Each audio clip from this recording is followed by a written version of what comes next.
It's Dave Johan once again for Punch Out Boxing. Pleased to be joined by, I want to say a newcomer, but someone who's had a few fights now, looking to make another fight in November the 18th. Simon Ibekwe, how are you, mate? Yeah, all good, thanks. All good. Just knees deep in camp at the moment. Literally just came up from training now. So, yeah, knees deep, looking to put on a decent display or good display November 18th. Good stuff. I mean, you're fighting in Wolverhampton. You're originally from London. Yeah. You've been around the block a bit. I mean, we've talked off camera. You've had some things to do with, should we just say, Lawrence OKOLIE, AZEEZ, the Peacock Gym before Dagenham. Tell us about your journey, Simon. Born and raised in London, hence the accent. Because whenever I'm speaking to other people from Birmingham and Midlands, they're kind of like blown away by the way I speak and everything. Oh, really? Then they think, oh wow, he's from London. So yeah, that's pretty much my background. I'm born and raised in London, moved up here 2020. So boxed for Dagenham, White Hart Lane. Pro gym, I was at KO gym where I met Lawrence OKOLIE, AZEEZ and other pros as well. And that's pretty much where I started off my not pro career, my actual boxing career. I think I was 2016, 17. Started off there, really genuine, decent lads. A lot of hard work. I think that's where I kind of like engraved the hard work and the love for boxing and everything. And that's where I pretty much began my journey. And it was just, I think I remember my first spar when I sparred against 81 kg. I think he was training for his Harrogate Box Cup. Yeah. So trained against him, beat me up in sparring, and I remember going to the change room. I was thinking, bloody hell, like is this sport for me and everything? And because I come from a quite sporting background already, I pretty much I was in football for quite a while.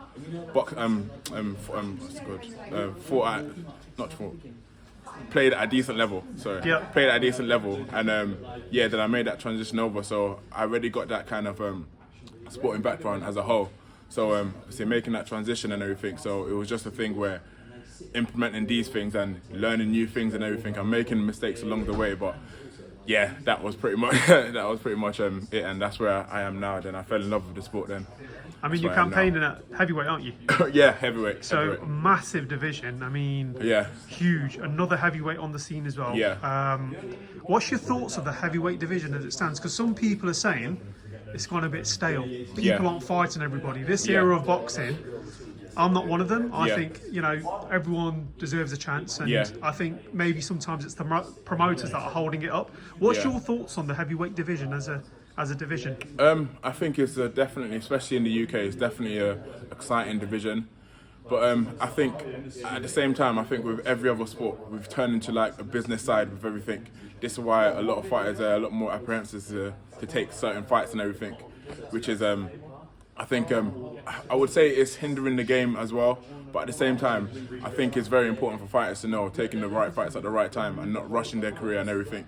Because at the end of the day, I feel like, especially in the heavyweight, it's a very short pond, it's a very small pond, and it's a very short career. So taking the right fights at the right time, and to be honest, I think even as a fighter and as a fan, I feel like it's really good to see entertaining fights, and even like the YouTube boxing and stuff. I think it's very good, like the KSI, Tommy Fury and everything, all that crossover boxing. And I think it's very good to enhance the audience in boxing as well. And I think that's really important. Yeah. And sorry. And for yourself as well. I mean, what is this fight number 4? This is going to be fight number 3. Fight number 3 on November the 18th. Yeah. Next year as well. What do you see if you had to put a prediction on this? What do you think? 4 or 5 times that next year, or? As much as I can, to be honest. As much as I can. The reason I asked, sorry to cut you short, is because Moses Atumu. So is like, I want to be the next Mike Tyson. Fight every week, fight every single month. And yourself, do you see relevance in that? Can it be done? Obviously my manager, Manning, and obviously my coach, and as I said, picking the right fights at the right time. But at the same time, I do want to be an active heavyweight. I don't want to just sit there. Even as an amateur, I was really active. So that's what I would like to be, as active as I can.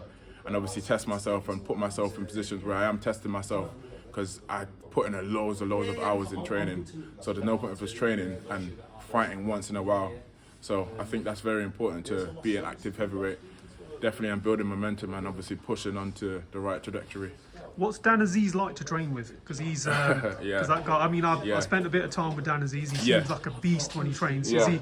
Is it what you see is what you get with him, or What you see is what you get. He's a very, and I think a lot of people use the term like my bro, or genuine, or down to earth, pragmatic person, but that is actually Dan AZEEZ. He's actually a very down to earth person. Like he'll be the guy that's like, you might see him obviously he had his fight cancelled, but it was meant to be scheduled for the O2, but you just literally see him down the road going to Tesco's on these flip-flops and stuff, and that's literally him. That's Dan AZEEZ as a whole.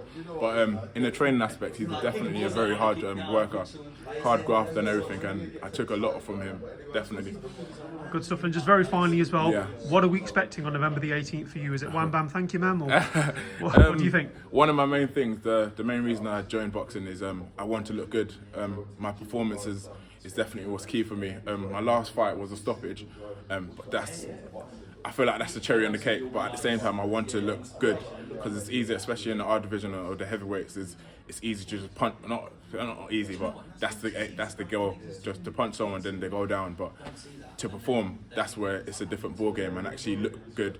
The block counters and all those things, and those are things that I've been working on in training camp and everything, and that's what I do plan to implement on the start. And if I get the stoppage at the end, that's, as I said, the cherry on the cake. Absolutely. Simon, thank you from Punch Out Boxing. Where can people follow your journey as well? Instagram. I'm on Instagram. Simon_Ibekwe, IBEKWE. I'm still yet to join Facebook and everything, but Instagram's my main plug. So yeah, look out for me, definitely. Good stuff. All the best, mate, from Punch Out Boxing, and we'll catch up with you soon. Thank Take you. care.